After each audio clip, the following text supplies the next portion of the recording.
Welcome to okay boomer channel. புது லேஅவுட்ல உங்கள CSK versus Mumbai மேட்ச்சுக்கு சந்திக்கிறதுல மிக்க மகிழ்ச்சி. இன்னைக்கு நம்ம கூட கெஸ்ட்டா வந்து அன்பு வந்து ஜாயின் பண்ணியிருக்காரு. இவர் வந்து ஒரு ஆர்சிபி ஃபேன். சரி அப்பயே அவர் ஆர்சிபி திட்டலாம் அப்பயே சிஎஸ்கே புத்தி வரும் அப்படின்னு சொல்லி நாங்க வந்து இன்வைட் பண்ணிருக்கோம். வெல்கம் நிதி. வெல்கம். வெங்கட் ப்ரோ, என்ன ப்ரோ ரொம்ப பிரைட்டா வந்திருக்கீங்க இன்னைக்கு? ஆமா ரொம்ப பிரகாசமா போயிட்டு இருக்கு எல்லாம். ரொம்ப பிரைட்டா வந்திருக்கேன்.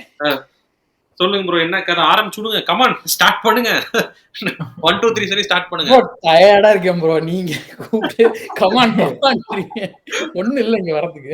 யாருமே பெருசா இந்த மேட்ச் ஜெயிப்போம்னு யாருமே எக்ஸ்பெக்ட் பண்ணல. சிஎஸ்கே ஃபேன்ஸே கூட எனக்கு தெரிஞ்சு எக்ஸ்பெக்ட் பண்ணல. ஏன்னா பிகாஸ் டீம் ஸ்கில் செட் வைஸே பாத்தீங்கன்னா ஒரு பெரிய இம்பேலன்ஸ் இருக்கு. ரெண்டு பேத்துக்கும் கம்பேர் பண்றப்ப சிஎஸ்கே வர்சஸ் மும்பை பாக்குறப்ப மும்பை வந்து even though they are not performing well at the points table right now they are coming back. But அவங்களோட டீம் வைஸ் பாத்தீங்கன்னா ரொம்பவே ஸ்ட்ராங்கா இருந்துச்சு. அதுதான் நம்ம வந்து ஏற்கனவே நிறைய டைம் டிஸ்கஸ் பண்ணியிருந்தோம். ஸோ எக்ஸ்பெக்டட் லாஸ் தான். எத்தனை ஓவர்ல தோப்பாங்க அப்படிங்கறத நம்ம வந்து நம்மளுக்கு புரியாத புதிரா இருந்துச்சு. அது தெரிஞ்சிச்சு. ஒரு 5 ஓவர் முன்னாடி சேஸ் பண்ணிட்டாங்க. மெயினா நான் சொல்லணும்னு நினைக்கிறதுன்னா இந்த ஜட்டு அண்ட் தூபே இருக்கானுங்க பாத்தீங்களா, அவங்க ரெண்டு பேத்துக்கு கொஞ்சூண்டு கூச்சம் கூட கிடையாது. அதாவது மிடில் ஓவர்ஸ்ல பால நல்லா தின்னானுங்க, அடிக்கவே மாட்டேங்கிறானுங்க, இன்டென்ட்டே காட்டல. அந்த டூபே 50 போட்டு போறப்ப பேட் எடுத்து ஆடியன்ஸ காட்டுறான், இப்படி என்னமோ இவன் சாதிச்சிட்ட மாதிரியும். ஜட்டு இருக்கான்ல, வெக்கமே கிடையாது. வாங்குறீங்களே காசு, லஞ்சம் வாங்குறீங்களே, நான் கொடுக்குறேன் லஞ்சம், அந்த மாதிரி கூச்சமே கிடையாது. ஸ்வாட் செலிப்ரேஷன் பண்றான் அடிச்ச 50க்கு. நீ என்ன இவனுக்கு ரெண்டு பேரும் நல்ல இன்னிங்ஸ் ஆடிட்டேன்னு அவனுக்கு நினைச்சிட்டு இருக்கானுங்க ப்ரோ. அங்க போய் வான்கடையில 210 அடிச்சிருந்தாலே டிஃபெண்ட் பண்ற கஷ்டம். 210 220 அடிச்சிருந்தாலே இல்ல நேத்து மேட்ச் 5 ஓவர் வித்தியாசத்துல ஜெயிச்சிருக்காங்கன்னா 240 அடிச்சிருந்தாலே டிஃபெண்ட் பண்றது கஷ்டம் இல்ல ப்ரோ. அதே கொஞ்சம் இப்போ 220 அடிச்சிருந்தாங்கன்னு வச்சுக்கோங்களேன், இவ்வளவு ஈஸியா ஜெயிச்சிருக்க மாட்டாங்க. சோ ஒரு ஸ்ட்ரகிள் இருக்கும். 220 அடிச்சிருந்தா இவ்வளவு ஈஸியா ஜெயிச்சிருக்க மாட்டாங்க. கரெக்ட். எப்ப அஸ்வின் இம்பாக்ட் பிளேயரா கொண்டு வந்தாங்களோ அப்ப முடிஞ்சு போச்சு ப்ரோ. இந்த அஸ்வின் அந்த இதுக்கு வருவோம், டிஸ்கஷன் வருவோம். First of all Jaddu and Dube என்ன நினைச்சிட்டு இருக்கானுங்க? Are they accountable for anything? Seriously bro, நான் ஒரு ஸ்டார்ட் என்ன சொல்றேன்னா, இங்க பாருங்க, ஸ்கில் செட் பிரச்சனை வந்து நம்ம கேள்வியே கேட்க முடியாது ப்ரோ. ஒருத்தனால அடிக்க முடியல, அவனால பண்ண முடியல, ஸ்கில் செட் பிரச்சனை நம்ம கேள்வி கேட்க முடியாது. இட்ஸ் யுவர் பேட் டைம் அடிக்கல அப்படின்லாம். இன்டென்ட்டே பிரச்சனை ப்ரோ. அடிக்கவே போற கிடையாது. தூபே இப்போ வரைக்கும் is not getting under the ball. Accelerate பண்ணுங்கிற இதே கிடையாது. ஜட்டு வந்து ரொம்ப வருஷமா நானும் பார்த்துட்டு இருக்கேன், வெறும் அந்த nudging for singles, third man point, இங்கே அங்க சிங்கிள்ஸ் நட்ச் பண்ணிக்கிட்டே இருக்கான் ப்ரோ. இத மட்டும் தான் லாஸ்ட் ஓவர்ல டபுள்ஸ் ஓடுனா பாத்தீங்களா, அடிச்சிட்டு ஓடுன்னு ஓடிட்டு இருக்கான். எனக்கு வந்து this is a pure issue with intent. And இன்னொன்னு என்னன்னா, இவங்க எல்லாம் கேள்வி கேட்கறதுக்கு ஆள் இருக்கா இல்லையா? போஸ்ட் பிரசன்டேஷன்ல வந்து தோனி வந்து சொல்றாப்ல, இப்படி வந்து நாங்க வந்து நிறைய ஓவர்ஸ்ல வந்து கன்வெர்ட் பண்ணிருக்கோம், நாங்க கன்வெர்ட் பண்ணல, லேட்டா தான் ஆக்சலரேட் பண்ணோம், நம்ம வந்து ஸ்கோர் வந்து அட்பார், ஸ்கோர் அடிக்கல அப்படிங்கிறாரு. இதை எங்க கிட்ட சொல்லக்கூடாது, நீங்க தலை போயிட்டு உள்ள டக் அவுட்ல சொல்லணும். புரியுதுங்களா? எல்லாம் ஏன்னா இவனுக்கு ரெண்டு பேர் செலிப்ரேட் பண்றானுங்க ப்ரோ. அதை அடிச்சதை நம்ம வந்து நல்ல ஸ்கோர் தான் கொடுத்துருக்கோம், ஒரு டீசன்ட் ஃபைட்டிங் நான் கொடுத்துருக்கோம், அவனுக்கு செலிப்ரேட் பண்றாங்க. இதை வந்து அதாவது சிஎஸ்கே வந்து என்னன்னா, I think they have taken too much in this loyalty. இந்த இது பேசி பேசி பேசி பிளேயர்ஸ்க்கு லாயலா இருக்க கூட, ஃபர்ஸ்ட் ஃபேன்ஸுக்கு லாயலா இருக்கும். அதை வந்து இவங்க பண்ண மாட்டேங்கிறானுங்க. சரி விடுங்க, பேசுங்க வேற ப்ரோ. அது அவங்க ரெண்டு பேரும் பாத்தீங்கன்னா ஆளுக்கு 20 பால் ஆடி 20 ரன் தான் அடிச்சானுங்க ரெண்டு பேருமே. சோ உங்களுக்கு 40 பாலுக்கு 40 ரன் நேரத்துக்கு முதல்ல கொஞ்ச நேரத்துக்கு 100 ஸ்ட்ரைக் ரேட்ல கூட இல்ல. ரொம்ப கம்மியா வான்கடையில போயிட்டு இல்ல சேப்பாக்ல தடவனா கூட பரவாயில்ல. One point the partnership was 14 runs out of 21 balls. ஆமா, 3.5 ஓவருக்கு 14 ரன் அடிச்சு வச்சிருக்கானுங்க. அந்த 3.5 ஓவர் யார் போட்டதுன்னா சாண்டனரும் வில் ஜாக்சன் 5 ரன்னுக்கு போட்டு போறான். அதாவது என்ன தெரியுமா, இத வேற தலை என்ன நினைக்கிறாரு, ஸ்பின்னருக்கு சூப்பரா ஒர்க் அவுட் ஆகுது போல கிரவுண்டு அப்படின்னு சொல்லிட்டு அன்ஷுல கொண்டு வராம இவனை வந்து இம்பாக்ட் பிளேயரா கொண்டு வராரு. யாரு? அஸ்வினை. அவனுங்க அடிக்கல. ஃபர்ஸ்ட் ஆஃப் ஆல் பேட்ஸ்மேன் அடிக்கல. ஜட்டுவும் டூபேவும் போய் மும்பை காணா மட்டும் தான் நீங்க கண்ட்ரோல் பண்ண முடியும் ஸ்பின்னர் வச்சு. அவனுக்கு பேட்டிங்லாம் கண்ட்ரோலே பண்ண முடியாது. என்ன இது டாக்டிக்கல் சேஞ்சுன்னு சொல்லி கொண்டு வராங்க பாருங்க. You needed wickets front on. வேற இது வழியே கிடையாது. நீங்க வந்து அணை கட்டி தடுக்கவே முடியாது அந்த யாரு கடப்பார பேட்டிங் லைன். அப்ப you needed wickets front on. Power play control பண்ணி அவனுக்கு பவுலிங்ல அப்ப நீ அன்சுல் கம்போஸ் தாராளமா கொண்டு வரணும். பிகாஸ் இருக்கிறது என்ன, ஜேமி ஓட்டன் தான் இருக்கான். அவன் பவர் பிளேல எந்த லட்சணத்துல போட்டுட்டு எல்லாத்துக்குமே தெரியும். சரி அகைன் ப்ரோ எனக்கு இப்ப பேசி பேசி இப்ப tired நீங்க பவுலிங் சொல்றீங்களா ப்ரோ? பேசிக்கலி பாத்தீங்கன்னா இந்த சிஎஸ்கே பவுலிங் லைனப்ல அவங்களோட கிவன் டேவா இருந்தாச்சுன்னு வச்சுக்கோங்களேன், அவங்களால வந்து நல்லா ரெஸ்ட்ரிக்ட் பண்ணி ஒரு 180க்குள்ள அவுட் பண்ண முடியும் இந்த பவுலிங் செட்டப். ஆனா இந்த பேட்டிங் லைனப் வச்சு அவங்களோட பெஸ்ட் டேல கூட 180 கிராஸ் பண்ண முடியாது. சோ அதுதான் சொல்றேன். அதுதான் இது வந்து சொல்றேன்ல. இது இவனுங்க திருப்பி ராஜஸ்தானுக்கு ஒரு திருப்பி 14 எதுக்கு வயசு பவுலர்ஸ் ராஜஸ்தானுக்கு அந்த 14 வயசு பையன் ஆனான்ல, அந்த பையன் அந்த அந்த அடி அடிச்சுட்டு அழுதுட்டு போறான் அவுட் ஆயிட்டமேன்னு. இவ்வளவுதான் அடிச்சிருக்கமே நான் ஜடேஜா செலிப்ரேஷன் பிளேயர் எருமாடு வயசு அடிச்சு ஒரு நாக்கடி இதை வேற பேட்ட வேற எவ்வளவு கடுப்பூதியா யோசிச்சு பாருங்க. அவன் என்னன்னா இவன் இருக்கான்ல சிவம் துபே ஏதோ இன்னிங்ஸ் ஆடி காப்பாத்துன மாதிரி ஆடியன்ஸுக்கு எல்லாம் பேட்டை தூக்கி காமிச்சு ப்ரோ அந்த அந்த அந்த ஓவரை கடைசியா சிவன் துபே அடிச்சது காரணம் மும்பை இந்தியன்ஸ் முடிவு பண்ணிட்டானுங்க. இவனுக்கு 200 அடிக்க மாட்டானுங்க, நமக்கு போர் அடிக்க 170 சேஸ் பண்றது. போல்ட் நீ லெக் சைட்ல ஃபுல் டாஸா போட்டு 2 பால் அவன் 6 அடிக்கிட்டான் அப்படின்னு ஓட்டு கொடுத்துதான் 2 பேர் 6 வந்தாங்க. அது ஆக்சுவலா அந்த இந்த பையன் புது பையன் வந்ததுனால ஸ்கோர் வந்துச்சு ப்ரோ. அந்த 100 அந்த அஸ்வினி குமார் அவனுக்கு அந்த ஓவர் போட்டதுனால அவன் 42 ரன் 2 ஓவருக்கு பேட்னருக்கு இன்னொரு ஓவர் இருந்துச்சு ப்ரோ, கொடுத்துருக்கலாம். சரி போ, நமக்கு பேட்டிங் பிராக்டிஸ் வேணும். ரோஹித் சர்மா எப்போ ஃபார்முக்கு வருது இப்பயே அடிச்சு வான்கடே ஃபேன்ஸ் என்டர்டெயின் பண்ணுங்கிறதுக்காக கொடுத்து ப்ரோ அதிக் பாண்டியா வந்து போடல. நீங்க அஸ்வினி குமார் எதுக்கு கொடுக்குற? அவனே நல்லா தான் போட்டு விக்கெட் எடுத்துட்டு இருந்தான். சரி ரைட் வெங்கட் சிலையாயிட்டார். கமான் ஏதாவது பேசுங்க. என்னத்த பேசுறது? பவுலிங் பேட்டிங் நடந்துட்டு இருந்தப்போ திடீர்னு தூபே கொஞ்சம் 6 அடிச்சு யாரோ ஜடேஜாவே யாரோ 4 அடிச்சப்போ கமெண்டேட்டர் சொல்றாங்க பிரஷர் ஹஸ் பீன் ரிலீஸ்னு. அந்த பிரஷர் கிரியேட் பண்ணதே அவன் தான்டா. அவனே பிரஷர் கிரியேட் பண்ணி அவனே ரிலீஸ் பண்ணிருக்கான். அப்புறம் நான் இன்னொன்னு நான் ஓகே பூமர் ஃபேன்ஸ்க்குலாம் ஃபாலோவர்ஸ்க்குலாம் நான் ஒன்று சொல்லிக்க விரும்பல. நான் வந்து டூபேவை நியூஜென் பிளேயர் நியூஜென் ஹிட்டர் நான் இத்தனை நாள சொன்னதுக்கு என் வாயில கெரோசின் ஊத்தி கழுவிக்கிறேன் சத்தியமா. அவன் ப்ரோ சுத்தாம அவன் பழைய ஹிட்டரையும் கிடையாது ப்ரோ. அவன் வந்து பால் ஒன்ல இருந்து ஹிட் நம்ம டீம்ல வரவன்லாம் வந்து 10 பால் செட்டில் ஆகும். ஒவ்வொருத்தரும் வந்து 10 பால் 15 பால் செட்டில் ஆயிட்டு அப்புறம் 2 சுத்திட்டு கிளம்புவான். இன்க்ளூடிங் தலை வந்தோடனே 5 பால் உருட்டுறாப்ல. இந்த கோவை பிரதர்ஸ்ல டயர் உருட்டு வர மாதிரி ஒருத்தன் பிடிச்சிட்டு வரான் தெரியுமா, அந்த மாதிரி அவனுக்கு போய் பேட்ஸ்மேன் எல்லாத்தையும் கூப்பிட்டு வந்துருக்காங்க. வந்த உடனே 10 பால் இவன் செட். எல்லாருமே என்ன தெரியுமா, அவன் ஒரு 50 அடிக்கதான் பாக்குறாங்க. அவன் டீம்ல எப்படி செக்யூர் ஆகிக்கலாம். திருப்பி நான் சொல்றது என்ன, அந்த எரி ரூட்ல எது கொடுங்கனாலும் லாபங்கிற மாதிரி டீம் முடிஞ்சு போச்சு. நம்ம இடத்த நம்ம வந்து சிமெண்ட் பண்ணிக்கலாம் அடுத்த சீசன் போய். இல்ல அது அடுத்தடுத்த மேட்ச் 3 வருஷத்துக்கு தான் எல்லாரும் பிளான் பண்றாங்க பேட்ஸ்மேன் எல்லாம். 3 வருஷத்துக்கு நம்ம டீம்ல இருக்கணும், அவ்வளவுதான் அவங்களோட இன்டென்ட். சரி இவங்களை போட்டு அடிக்கிறப்ப நம்ம ஆயுஷை விட்டுற போறோம். சூப்பர். அதாவது இந்த சின்ன பசங்களை பார்த்து இவனுங்க எல்லாமே கத்துக்கலாம் உண்மையை சொல்ல போனா. இவனுங்க எல்லாம் அதாவது ஆயுஷ் ஷேக் வந்து நேத்து ஓகே நேத்து அவனால முடியல. அதுக்கு முந்தான மேட்ச் நல்லா அடிச்சாப்ல.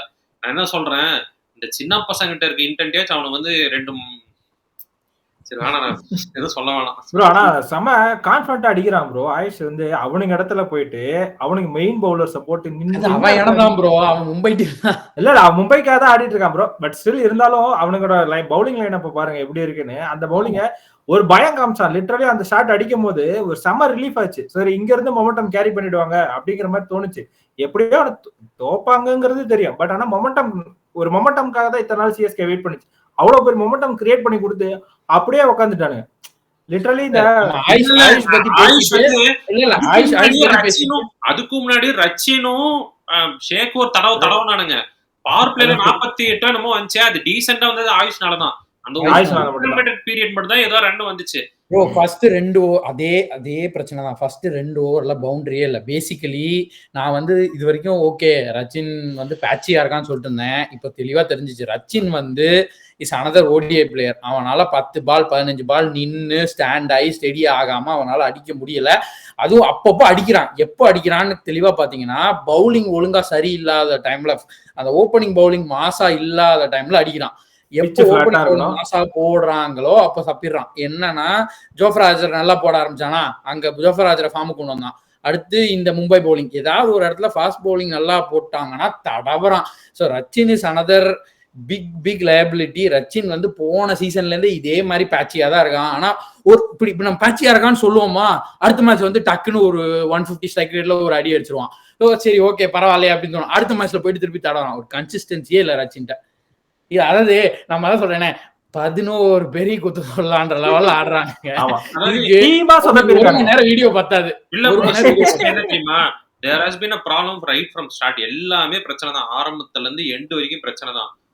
பெரிய பெரிய பிரச்சனை எல்லாம் சால்வ் ஆக அடுத்தடுத்த பிரச்சனையா சர்ஃபேஸ் ஆகுது. நான் சொல்ல வரது எப்படின்னா, ஃபர்ஸ்ட் ஊடா பிரச்சனை சால்வ் ஆக திருப்பதி பிரச்சனை சர்ஃபேஸ் ஆச்சு.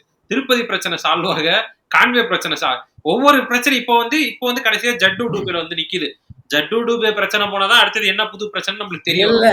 திருப்ப நான் பெரிய பிரச்சனை ஒண்ணு சால்வ் பண்ணி திருப்பி எடுத்து கக்கத்துல விட்டுக்கிட்டானுங்க. பேசிக்கலி இந்த சீசன்ல எல்லாரும் எக்ஸ்போஸ் ஆறானுங்க ப்ரோ. யாரு அஸ்வின் ப்ரோ. அஸ்வின் நேத்து டீசென்ட்டா போட்டாப்ல ஆஸ் a பிளேயர் நல்லா தான் பெர்ஃபார்ம் பண்ணாரு. நான் என்ன சொல்றேன், இதோட பக்க விளைவு எப்போ வரும் தெரியுங்களா? அடுத்த மேட்ச் அஸ்வின் இல்ல அஸ்வின் வந்து டீசென்ட்டா போட Ashwin is disrupting the teams balance bro. அதான் சொல்ல வரேன். அவர் நல்லா போடலன்னு நான் சொல்லவே இல்ல. அதான் கம்ப்ளீட் பண்ண வந்தேன். அந்த டீம்ல பேலன்ஸ் இல்ல. அததான் நானும் கம்ப்ளீட் பண்ண வந்தேன். இது என்னன்னா லாஸ்ட் மினிட் டாக்டிக்கல் டெசிஷனா எடுத்திருக்காங்க. அது நீ டாக்டிக்கல் டெசிஷன் சிஎஸ்கே பேட்டிங்க பார்த்து எடுக்கவே கூடாது. சிஎஸ்கே ஸ்ட்ரகிள் ஆச்சுன்னு இவங்க நினைச்சிட்டு இருக்காங்க. அதனால ஸ்பின் போட்டு பண்ணலாம். கிடையவே கிடையாது. அவன் அடிக்கிற இன்டென்ட்டே கிடையாது உங்க டீம்ல. நீ நான் வந்து ஒரு படி மேல போறேன். இவங்கள்ட்ட இன்டென்ட் இல்லன்னா நான் சொல்ல மாட்டேன். இவங்களுக்கு நிஜமாலே திறமை இல்ல, அது ஃபார்ம் இல்ல, இவங்களுக்கு வர மாட்டேங்குது. பேசிக்கலி அவனுங்க வந்து கரண்ட் T20 ட்ரெண்டுக்கு அவனுங்க இல்ல ப்ரோ. அண்டர்ஸ்டாண்ட். அதாவது என்ன சொல்ல வரேன்னா, நீங்க எப்ப வந்து இவன்ட்ட டேலண்ட் இல்ல, இவன்ட்ட சரக்கு இல்லன்னு நம்ம எப்ப சொல்ல வரோம்னா, அவன் அடிக்க போய் அவுட் ஆனாதான் நம்ம சொல்ல முடியும். அவன் தான் இங்கேயே முட்டு கொடுத்துறானு. அந்த இன்டென்ட்டே காட்டாம அவன் சேஃப் கேம் ஆடிடுறான். சோ அதனால அவனோட கேம் பிளே வந்து நம்ம பெருசா ப்ரோ 8 பேரும் சேஃப் போய் மாட்டா என்ன ப்ரோ? அதுதான் சொல்ல வரேன். ஒருத்தன் தான் பரவாயில்லை ப்ரோ. என்ன பண்றான்னா, ஒரு 10 பால் எனக்கு விசிபிலிட்டி நல்லா இருக்கணும், பிச்சை நான் அசஸ் பண்ணணும், பால் எப்படின்னு கணிச்சு நீ அதுக்கு மேல நீ என்ன 6 6 அடிச்சு நீ மேக்கப் பண்றிய? கிடையவே கிடையாது. எல்லாருமே பாக்க 150 ஸ்ட்ரைக் ரேட்னு பாக்க ஆன் ஸ்கோர் கார்டுல பாக்க எப்படி தெரியும்? எல்லாரும் 150 ஸ்ட்ரைக் ரேட் இருந்தா கூட பரவாயில்ல. 2 பேர் ஒருத்தர் 150 ஸ்ட்ரைக் ரேட்ல இருக்கானுங்க. சரி அவனுக்கு ஈக்குவலண்டா ஏதாவது மேட்ச் பண்ணுவானுங்கலாம் பார்த்தா மித்த எல்லாரும் 130 110ல இருக்கானுங்க, இல்ல 100 கீழ இருக்கானுங்க ஸ்ட்ரைக் ரேட்ல. அதாவது ஒருத்தர் 150 ஸ்ட்ரைக் ரேட்ல ஆடுறான், இன்னொருத்தர் 200 ஸ்ட்ரைக் ரேட்ல ஆடணும். பேங்க் இடையெல்லாம் மினிமம் இதெல்லாம் வந்து பேசிக் மினிமம். ஒருத்தர் ஆங்கர் பண்றாருன்னா இன்னொருத்தர் அடிக்கணும். 2 பேர் ஆங்கர் பண்றானுங்க, அதான் பிரச்சனை. சத்தியமா சொல்லிட்டான். அங்க தீபக் சஹா இருக்கான்ல, அவனை கூப்பிட்டு ஆட சொன்னவங்க நல்லா ஆடுவான் ப்ரோ. சத்தியமா இதை விட நல்லா காட்டி நல்லா அடிப்பான். நான் அதான் முதல்லயே சொன்னேன், நீங்க 9 கோடிக்கு அஸ்வின் போயிருக்கிறதுக்கு தீபக் சகார போட்டீங்கன்னா அவன் 3 மேட்ச் ஒழுங்கா போட்டுட்டு ஸ்ட்ரெச்சர்லயாச்சும் படுத்திருப்பான். நமக்கு ஒரு 2 வின்னால வந்திருக்கும். அதுல ப்ரோ அந்த ஒரு இது ஒரு முக்கியமான விஷயம் ப்ரோ. திங்கிங் அபவுட் ஆக்ஷன் நம்ம வந்து அஸ்வின் பிரச்சனை எல்லாமே சொன்னோம். அஸ்வின் ஒன் ஆஃப் த பிரச்சனை. நீங்க பாக்க போனீங்கன்னா நம்ம ரிட்டென்ஷன்லயே பிரச்சனை ப்ரோ. பிரச்சனைன்னு தெரியும். நான் என்ன கேக்குறேன்னா, what other choice did you have? லாஜிக்கலா சொல்லுங்க. டீம் ஃபுல்லா என்ன சொல்றேன், ஒரே வர்த்தி பிளேயர் பஞ்சாப் மாதிரி போயிருக்கணும்ங்கற. இல்ல நான் என்ன தெரியுமா, ஒரே வர்த்தி சொல்றேன் கேளுங்க. ஒரே வர்த்தி பிளேயர், அன்கேப்ட் பிளேயர் 4 crores. அது ஒண்ணுதான் அந்த ரேட்டுக்கு வர்த்தியான பிளேயர்னா அது ஒண்ணுதான். அத தவிர நீங்க ருத்ராஜ் வெளியூட்டு எடுத்தா அவன் 20 கோடிக்கு மேல போறது கிடையாது. அவனை எடுத்து ருத்ராஜ் அதான் சொல்றேன்ல, ருத்ராஜ்னா ஆஸ் பியூர் பேட்டருக்கு யாரும் 18 கோடி கொடுக்க மாட்டாங்க. அவன் கேப்டன்ங்கிறதுனாலே 18 கோடி ஜாஸ்தி தான் அவனுக்கு. போனது காரணம் கேப்டனும் ஒரு அதான் கேப்டன் வின்னிங் கேப்டன் பேசிக்கலி. அவனை விட்டு கூட எடுத்திருக்கலாம். இல்ல அவனை சரி அவன் ஒருத்தனுக்கு இதை கொடுத்துட்டு 4 கோடி கொடுத்துட்டு தூபே ஜட்டு இவனெல்லாம் இப்ப சும்மா கொடுத்தா கூட வாங்குற ஆள் இல்ல. அந்த ரேட் அந்த லட்சத்துல இவனுக்கு ஆடிட்டு இருக்காங்க. ஜடேஜாலாம் கண்டிப்பா 18 கோடிக்கு யாரும் போயிருக்க மாட்டாங்க. 18 கோடிக்கு எவனா ஒரு ஸ்பின்னர் வாங்குவானா? அதெல்லாம் 2023 ஃபைனல் ஸ்டாக்ஸ் ப்ரோ. ப்ரோ நான் அது லிட்டரலி கிரைமே. ஜடேஜா 18 கோடி தான் கிரைம். நீங்க அந்த கப்பை கூட திருப்பி கொடுத்துருங்க தயவு செஞ்சு. நீங்க வந்து எனக்கு அந்த கப்பு வேணும், கப்பை திருப்பி கேளுங்க. என்ன சொல்ல வரேன், அப்படி பார்த்தா ஏன் ப்ரோ முரளி விஜய் விட்டீங்க? வச்சிருக்க வேண்டியதானே இப்போ வரைக்கும். மைக் கசி இப்ப கூட இன்டர்னல் ஆடுவான் ப்ரோ. ஹைடனை கூப்பிடுங்க. ஹைடன்லாம் கூப்பிட்டீங்கன்னா இப்ப கூட என்ன ப்ரோ, ரச்சினோட இப்ப கூட ஹைடன் அடிப்பான் ப்ரோ. செம்ம அடிப்பான். நல்லா அடிப்பான். உண்மை சொல்லப்போனா நல்லா அடிப்பான். தைரியமா அடிப்பான். ப்ரோ. சரி மெயினா என்னன்னா எனக்கு திருப்பி என்ன சொல்ல வருதுன்னா, தோனி வந்து the greatest finisher of the game, greatest captain of the game. But நேத்திக்கு மேட்ச்ல terrible captaincy, all round terrible captaincy. எங்கன்னு சொல்றேன் கேளுங்க. நான் வந்து இதெல்லாம் நீங்க ஜடேஜா பேசக்கூடாது ப்ரோ. மட்டும் தான் நீங்க பேசணும். நிறுத்து ஒரு நிமிஷம் இருங்க. தமிழ் கமெண்ட்ரி பொறுத்த வரைக்கும் இதெல்லாம் ருத்ராஜ் பண்ணாதான் பேசணும். தோனி பேசவே கூடாது. சின்ன வாழ்க்கை நடந்துருந்துச்சுன்னா நீங்க வந்து சின்ன பையன் வாழ்க்கைய வேணா அழிக்கலாம். நீங்க வந்து தோனி பத்தின பேசவே கூடாது. இதே வந்து ருத்ராஜ் இதுல இருந்திருந்தான், நான் பல டைம் சொல்லிட்டே இருந்தேன், அவன் வந்து ஒரு பலியாடு. இதே ருத்ராஜ் கண்டிப்பா மொத்த தோல்வியும் சத்தியமா தூக்கி அவன் தலையில எழுதி இருப்பானுங்க. நீங்க கேப்டன்சி சரியில்லை. கேப்டன் நேத்திக்கு நான் ஃபர்ஸ்ட் கேகேஆர் மேட்ச் தோத்தப்போ இதேதான் செய்ய சொன்னார். நான் வந்து லைக் எஸ் கரெக்ட். அதுக்கப்புறமா அடுத்த மேட்ச் டீம்ல முக்கியமான சேஞ்சஸ் எல்லாம் பண்ணி மேட்ச் ஜெயிச்சப்போ நான் சொன்னேன், தோனிக்கு தான் வந்து இந்த சேஞ்சஸ் பண்ண பவர் இருக்கோ என்னவோ, லைக் அதனாலதான் ஹி மேட் த சேஞ்சஸ் அப்படின்னு நான் சொன்னேன். திருப்பியும் இன்னைக்கு நேற்றுக்கு ஒர்க் ஆகல. நான் வந்து அப்பவும் சொன்னேன், ஜடேஜா நம்பர் 4 அனுப்புறது என்ன டெசிஷனே எனக்கு தெரியலன்னு சொன்னேன். அப்ப கமெண்ட்ல வேற 2-3 பேர் வந்து முட்டு கொடுக்குறானுங்க, ஜடேஜாக்கு பேட்டிங் பிராக்டிஸ் வேணுமாமா. 7 மேட்ச் முடிஞ்சிருச்சா, நீங்க இப்ப 2 டவுன் அனுப்பி பேட்டிங் பிராக்டிஸ் எடுத்துருக்கீங்க. அது கூட அந்த மேட்ச்ல கூட ஜடேஜா 2 டவுன் அனுப்புனது ஒரு எக்ஸ்பெரிமெண்ட் ஃபெயிலியர் தான். அதையும் திருப்பி வான்கடையில ஜடேஜா 2 டவுன் அனுப்பி அதை விட ஒரு பெரிய பிளண்டர் அஸ்வினை கொண்டு வந்தது. ஃபுல் பவுலிங் ரிதமே கொலாப்ஸ். 100 ஆகுமாடால. மெயின் ப்ராப்ளம் என்னன்னா, அஸ்வின் ஜடேஜாவால பவர் பிளே முடிஞ்ச உடனே அவங்க போட்டு முடிச்சிடணும். அவங்களால லேட்டர் இந்த இன்னிங்ஸ் போட்டாங்கன்னா கிழிச்சிருவாங்க. அது ஒரு மெயின் ப்ராப்ளம். அதுக்கு வந்து 100 சேவ் பண்ணிட்டு 100 பவர் பிளேல கொண்டு வந்து அட்டாக்கே பண்ணல. பேசிக்கலி எப்போ விக்கெட் எடுக்கணுமோ அப்போ அட்டாக்கிங் விக்கெட் பவுலர் இல்ல, அப்போ டிஃபென்சிவ் பவுலர் போட்டுட்டு அதுக்கப்புறமா அட்டாக்கிங் பவுலர் வந்தப்போ it was way too late. அதான் பேசிக்கலி இது வந்து கேப்டன்சில வந்து there was a series of blunders. These were the main blunders. நான் வந்து என்னோட ஒப்பீனியன் தான் இது. என்னன்னா, தோனி வந்து இப்ப அவரோட மைண்ட் செட் என்னன்னா, பழைய தோனிக்கான அந்த ஹங்கர் கிடையாது. He considers his last phase of cricket. அந்த டைம்ல சிஎஸ்கே ஜெயிக்கணும், என்ன ஸ்ட்ராங்கான டெசிஷன் எடுத்து டீமை சேஞ்ச் பண்ணலாங்கலாம் முன்ன பண்ணுவாரு. யங்ஸ்டர்ஸை உள்ள கொண்டு வந்து அப்படி இப்படி குழப்பறதெல்லாம் முன்ன பண்ணுவாரு. இப்போ அவர் எப்படின்னா லேட்டஸ்ட் ஸ்டேஜ் ஆஃப் அவரோட கெரியர், நம்மளுக்கு இப்ப பிடிச்சவனுங்க பலவன் கோச்சிக்கு போறானுங்கிறது தான் அவரோட ஃபர்ஸ்ட் ப்ரிஃபரன்ஸா இருக்கு. இப்ப ஜட்டு வந்து பழக்கம், அஸ்வினே வந்திருக்கான், சரி நம்ம உட்கார வச்சா நல்லா இருக்காது, மேட்ச் தானே பாத்துக்கலாம் அப்படிங்கிற மைண்ட் செட்ல இருக்காரோங்கிறது என்னோட இது. ஏன்னா வந்து நீங்க வந்து அஸ்வினும் ஜடேஜா வந்து ஒரு பயங்கரமான ஸ்டார் பிளேயரா உள்ள ஆரம்பிக்கல. I have a better theory. நீங்க சொல்றது வந்து பாசிபிள். நான் I have a better theory. என்னன்னா, இவங்களோட மெயின் எய்ம் என்னன்னு நான் சொல்றேன் கேளுங்க. தோனியை வந்து எக்காரணத்தை கொண்டும் 15th ஓவர் மாதிரி இறக்கி விட்டுறக்கூடாது.